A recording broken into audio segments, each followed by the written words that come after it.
ಜೈ ಗುರುದತ್ತ. ಶ್ರೀ ಗಣಪತಿ ಸಚ್ಚಿದಾನಂದ ಸದ್ಗುರುಭ್ಯೋ ನಮೋ ನಮಃ. ಶ್ರೀ ದತ್ತ ವಿಜಯಾನಂದ ತೀರ್ಥ ಗುರುಭ್ಯೋ ನಮೋ ನಮಃ. ಶ್ರೀ ಗಣಪತಿ ಸಚ್ಚಿದಾನಂದ ಸ್ವಾಮೀಜಿಯವರ ಆಜ್ಞೆಯಂತೆ ತಮ್ಮ 21ನೇಯ ಚಾತುರ್ಮಾಸ್ಯ ವ್ರತ ದೀಕ್ಷೆ ಅಂಗವಾಗಿ ಶ್ರೀ ದತ್ತ ವಿಜಯಾನಂದ ತೀರ್ಥ ಸ್ವಾಮೀಜಿಯವರು ಸಂಪೂರ್ಣ ಶ್ರೀಮದ್ ವಾಲ್ಮೀಕಿ ರಾಮಾಯಣ ಪಾರಾಯಣ ಮಹಾಯಾಗ ಈ ಒಂದು ದೊಡ್ಡ ಕಾರ್ಯಕ್ರಮವನ್ನು ಹಮ್ಮಿಕೊಂಡಿದ್ದಾರೆ. ಇದು ಲೋಕ ಕಲ್ಯಾಣಕ್ಕಾಗಿ ವಿಶ್ವಶಾಂತಿಗಾಗಿ ಶ್ರೀ ಸ್ವಾಮೀಜಿಯವರು ಸಂಕಲ್ಪಿಸಿದ್ದಾರೆ. ಈ 8ನೇ ತಾರೀಕು ಅಂದರೆ ಇವತ್ತಿನಿಂದ ಶುರುವಾಗಿ 18ನೇ ತಾರೀಕು ತನಕ ಈ ಯಾಗ ಮುಂದೆ ಹೋಗ್ತಾ ಇರುತ್ತೆ. ಇವತ್ತು ಶತಶ್ಲೋಕಿ ರಾಮಾಯಣ ಅದರ ಒಂದು ಹೋಮ ಮತ್ತು ಪಾರಾಯಣ ಮತ್ತು ಮೂಲಮಂತ್ರಗಳ ಹೋಮ ಕೂಡ ಇವತ್ತು ಶುರುವಾಗಿದೆ. ನೋಡ್ತಾ ಇದ್ದೀರಾ, ಇಷ್ಟರ ತನಕ ಕಲಶ ಆವಾಹನೆ, ದೀಕ್ಷಾ ಸ್ವೀಕರಣ ಇತ್ಯಾದಿ ಕಾರ್ಯಕ್ರಮಗಳ ಮೂಲಕ ಶ್ರೀ ಸ್ವಾಮೀಜಿಯವರು ದೀಪಾರಾಧನವನ್ನು ಮಾಡಿಸಿ ಈ ಕಾರ್ಯಕ್ರಮವನ್ನು ಶುರು ಮಾಡಿಸಿದ್ದಾರೆ. ಇವತ್ತು ಶುಭ ಕೂಡ ಶುರುವಾಗಿದೆ.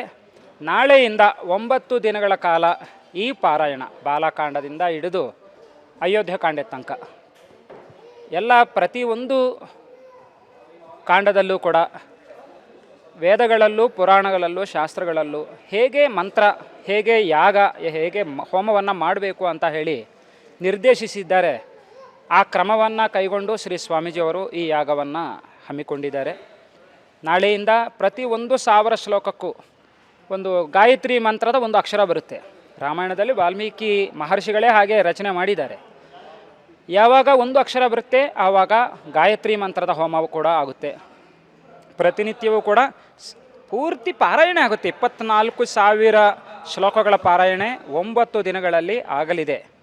ಹಾಗೆ 9ನೇ ದಿನ ಸಂಜೆ ಅಂದರೆ 17ನೇ ತಾರೀಕು ಸಂಜೆ ಇದೇ ಯಾಗಶಾಲೆಯಲ್ಲಿ ಶ್ರೀ ಸ್ವಾಮೀಜಿಯವರು ಸೀತಾರಾಮ ಕಲ್ಯಾಣ, ದಿವ್ಯ ಕಲ್ಯಾಣವನ್ನು ಕೂಡ ರಾಮಾಯಣ ಪಾರಾಯಣ ಆದಮೇಲೆ ಆ ಒಂದು ಕಲ್ಯಾಣ ಮಾಡೋದು ಅದೊಂದು ಶಾಂತಿ. ಮತ್ತು 18ನೇ ತಾರೀಕು ಬೆಳಗ್ಗೆ ಸಾಮ್ರಾಜ್ಯ ಪಟ್ಟಾಭಿಷೇಕ, ಶ್ರೀ ಸೀತಾರಾಮ ಸಾಮ್ರಾಜ್ಯ ಪಟ್ಟಾಭಿಷೇಕ ಆ ಒಂದು ಕಾರ್ಯಕ್ರಮವನ್ನು ಕೂಡ ಹಮ್ಮಿಕೊಂಡಿದ್ದಾರೆ. ಈ 2 ಕಾರ್ಯಕ್ರಮಗಳು ಕೂಡ ಇದೇ ಯಾಗಶಾಲೆಯಲ್ಲಿ ಆಗಲಿವೆ. ಆದರೆ ಈ ಕಾರ್ಯಕ್ರಮವನ್ನು ನಾವು ಚಾತುರ್ಮಾಸ್ಯದಲ್ಲಿ ಮಾಡ್ತಾ ಇದ್ದೇವೆ ಅನ್ನೋದು ಒಂದಾದರೆ, ಹನುಮನ ಸನ್ನಿಧಿಯಲ್ಲಿ, ಹನುಮನ ಪಾದದ ಬಳಿ ನಾವು ಈ ಕಾರ್ಯಕ್ರಮಗಳನ್ನು ಮಾಡಿಕೊಳ್ತಾ ಇದ್ದೇವೆ. ಇದು ಪೂರ್ತಿ ಸ್ವಾಮೀಜಿಯವರು ಹೇಳಿದ ಹಾಗೆ ವಿಶ್ವ ಕಲ್ಯಾಣಕ್ಕಾಗಿ ಮಾಡ್ತಾ ಇದ್ದಾರೆ. ನಮಗೋಸ್ಕರ ಮಾಡ್ತಿದ್ದಾರೆ, ನಮ್ಮ ಮೈಸೂರಿನಲ್ಲಿ ಮಾಡ್ತಿದ್ದಾರೆ, ನಮಗೋಸ್ಕರನೇ ಮಾಡ್ತಿದ್ದಾರೆ. ಎಲ್ಲರೂ ಬರೋಣ, ನಮ್ಮ ಕೈಲಾದಷ್ಟು ಏನೋ ಒಂದು ಸೇವೆ ಮಾಡೋಣ, ಮಂತ್ರಗಳನ್ನು ಕೇಳೋಣ. ಆದರೆ ನಾವು ಪಾರಾಯಣ ಮಾಡೋಣ. ಸ್ಕ್ರೀನ್ ಒಂದು ಇಡ್ಸೋಕ್ಕೆ ಹೇಳಿದ್ದಾರೆ ಸ್ವಾಮೀಜಿಯವರು. LED ದೊಡ್ಡ ಸ್ಕ್ರೀನಲ್ಲಿ ತೋರಿಸ್ತೇವೆ ಕನ್ನಡದಲ್ಲಿ. ನಾವೆಲ್ಲರೂ ಕೂಡ ಆದಷ್ಟು ಓದೋಣ. ನಮ್ಮ ಕೈಯಲ್ಲಿ ಆಗ್ತಾ ಇಲ್ಲ, ಶ್ರೀರಾಮ ಜಯ ರಾಮ ಜಯ ಜಯ ರಾಮ ಮಂತ್ರವನ್ನು ಜಪ ಮಾಡಬೇಕು ಅಂತ ಹೇಳಿ ಶ್ರೀ ಸ್ವಾಮೀಜಿಯವರು ಆಜ್ಞೆಯನ್ನು ನೀಡಿದ್ದಾರೆ. ಎಲ್ಲರೂ ಬರೋಣ. ಪ್ರತಿನಿತ್ಯವೂ ಕೂಡ ಪಾರಾಯಣ ಇರುತ್ತೆ, ಪೂರ್ಣಾಹುತಿ ಇರುತ್ತೆ, ಪ್ರಸಾದ ವಿನಿಯೋಗ ಇದೆ. ಪ್ರತಿದಿನ ಸ್ವಾಮೀಜಿಯವರು ಪ್ರಸಾದವನ್ನು ಕೊಡ್ತಾರೆ ಎಲ್ರಿಗೂ ಕೂಡ. ತಪ್ಪದೆ ಎಲ್ಲರೂ ಬನ್ನಿ. ಹಾಗೆ ಸಂಜೆ ಹೊತ್ತು ಬ್ರಹ್ಮಾಂಡ ಪುರಾಣ ಪ್ರವಚನ ಕೂಡ ಶ್ರೀ ಸ್ವಾಮೀಜಿಯವರು ಮಾಡ್ತಿದ್ದಾರೆ. ಎಲ್ಲರೂ ಕೂಡ 17ನೇ ತಾರೀಕು ಆ ಕಾರ್ಯಕ್ರಮ ಮತ್ತು 18ನೇ ತಾರೀಕು ರಾಮ ಪಟ್ಟಾಭಿಷೇಕ ಕೂಡ ಇದೆಯಲ್ಲ, ಮಹಾಪೂರ್ಣಾಹುತಿನೂ ಇದೆ. ಎಲ್ಲ ಕಾರ್ಯಕ್ರಮಗಳಿಗೂ ಕೂಡ ಎಲ್ರಿಗೂ ತಿಳಿಸಿ, ಎಲ್ಲರೂ ಭಾಗವಹಿಸಿ. ಜೈ ಗುರುದತ್ತ. ಇದ್ದಾರೆ. ಈಗ ಈ ಕಾರ್ಯಕ್ರಮಕ್ಕಾಗಿ ಆಂಧ್ರದಿಂದ ಆಲ್ರೆಡಿ ಸುಮಾರು ಜನ ಬಂದಿದ್ದಾರೆ. ಋತ್ವಿಜರು ಕೂಡ ಕೆಲವರು ಆ ಉಪದೇಶ ಪಡೆದಿರೋರು ಇದ್ದಾರೆ. ಶ್ರೀಶೈಲದಿಂದ, ತಿರುಪತಿಯಿಂದ ಆ ಉಪದೇಶಗಳನ್ನು ಪಡೆದಿರೋರು ಅವರು ಬಂದು ಇಲ್ಲಿ ಜಪಕರ್ತರಾಗಿ ಬಂದಿದ್ದಾರೆ. ಸುಮಾರು ಜನ ಆಂಧ್ರದಿಂದ ಈ ಚಾತುರ್ಮಾಸ್ಯ ಒಂದು ನಡೀತಾ ಇದೆಯಲ್ಲ, ಆಂಧ್ರ ತೆಲಂಗಾಣ ರಾಜ್ಯಗಳಿಂದ ಸುಮಾರು ಜನ ಭಕ್ತರು ಬಂದಿದ್ದಾರೆ ಆಲ್ರೆಡಿ. ಹಿಂದಿಯವರು ವಿಶೇಷವಾಗಿ ರಾಮಾಯಣ ಆಗ್ತಾ ಇದೆಯಲ್ಲ, ಹಿಂದಿ ಭಕ್ತರು ಬಂದಿದ್ದಾರೆ. ಈ ಕಾರ್ಯಕ್ರಮದಲ್ಲಿ ನಾವು ಕೂಡ ಪಾಲ್ಗೊಳ್ಳಬೇಕು ಅಂತ ಹೇಳಿ ಹಿಂದಿಯವರು ಸುಮಾರು ಜನ ಬಂದಿದ್ದಾರೆ ಮುಂಬೈ, ಡೆಲ್ಲಿಯಿಂದ. ಇನ್ನೊಂದು ವಿಶೇಷ ಏನಂದರೆ, ಶ್ರೀ ಸ್ವಾಮೀಜಿಯವರು ಪ್ರತ್ಯೇಕವಾಗಿ ಈ ಕಾರ್ಯಕ್ರಮಕ್ಕಾಗಿ ಸರಯೂ ನದಿಯಿಂದ ಜಲಗಳನ್ನು ಸಂಗ್ರಹಿಸಿ ಆ ಜಲಗಳನ್ನೇ ಕಲಶದಲ್ಲಿ ಬಳಸಿದ್ದಾರೆ. ಅದು ನಮ್ಮ ಒಳ್ಳೆಯದಕ್ಕಾಗಿ.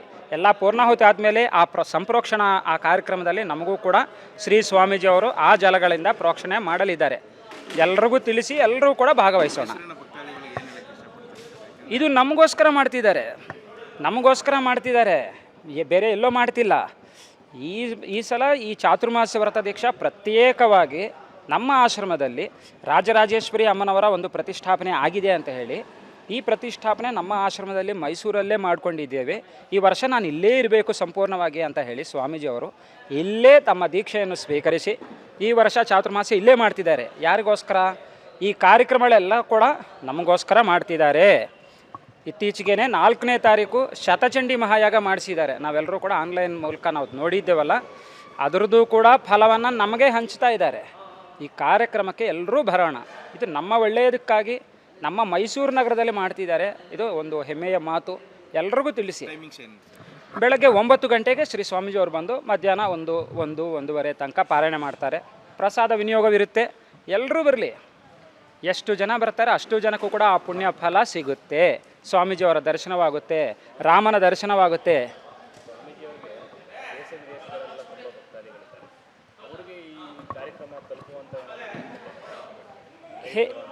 ಲೈವ್ ಆಲ್ರೆಡಿ ಆಗ್ತಾ ಇದೆ. ಹೇಗೆಂದರೆ ಹಿಂದೂ ಧರ್ಮ ಚಾನಲ್ ಅಂತ ಹೇಳಿ TV5 ಅವ್ರದ್ದು. ಅವರೇನು ಮಾಡ್ತಾರೆ, ಅದೊಂದು ಭಕ್ತಿ ಚಾನಲ್ ಅದು. ಆ ಚಾನಲ್ ಮೂಲಕ ಇಂಟರ್ನ್ಯಾಷನಲ್ ಎಲ್ರಿಗೂ ಕೂಡ ಅದು ತಲುಪೋ ಹಾಗೆ ಅವರೊಂದು ಲೈವ್ ಕೊಡ್ತಾ ಇದ್ದಾರೆ ಆಲ್ರೆಡಿ.